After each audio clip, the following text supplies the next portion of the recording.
২০২৩-২৪ অর্থবছরের রেকর্ড রাজস্ব আয় করেছে ভারতীয় ক্রিকেট বোর্ড। রেডিফিউশনের প্রতিবেদনের মতে বোর্ডের আয় দাঁড়িয়েছে ৯,৭৪১ কোটি ৭০ লাখ রুপি, যা $১ বিলিয়নেরও বেশি। যার সবচেয়ে বড় আয় এসেছে আইপিএল থেকে ৫,৭৬১ কোটি রুপি, যা মোট আয়ের প্রায় ৫৯%। অন্যদিকে আইপিএল এর বাইরে মেয়েদের লিগ ডব্লিউপিএল, আন্তর্জাতিক সম্প্রচার স্বত্ব ও পৃষ্ঠপোষক চুক্তি থেকেও বিসিসিআই আয় করেছে উল্লেখযোগ্য অর্থ। শুধু আন্তর্জাতিক ম্যাচ সম্প্রচার থেকে এসেছে ৩৬১ কোটি রুপি।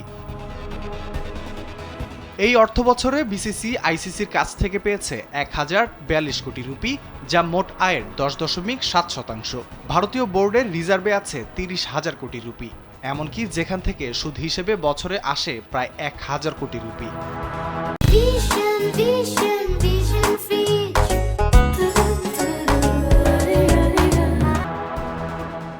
বিশ্বের দুই বড় সম্প্রচার সংস্থা ডিজনি ও ভায়াকমের সঙ্গে ২০২৩ থেকে ২০২৭ সাল পর্যন্ত আইপিএল এর সম্প্রচার স্বত্ব চুক্তি করেছে বিসিসিআই। চুক্তির মোট মূল্য $৬২০ কোটি, যা ভারতীয় মুদ্রায় ৫৩,৩১২ কোটি রুপি, যা পূর্বের তুলনায় প্রায় ২.৫ গুণ বেশি। বিশ্লেষকরা বলছেন বিসিসিআই কেবল অর্থ নয়, ক্রিকেটীয় সুযোগও তৈরি করেছে। আইপিএল এখন ঘরোয়া ক্রিকেটের সবচেয়ে বড় মঞ্চ, আর বিসিসিআই হয়ে উঠেছে বিশ্বের সবচেয়ে শক্তিশালী ক্রীড়া সংস্থা। রাফিউল ইসলাম রাতুল, কালবেলা।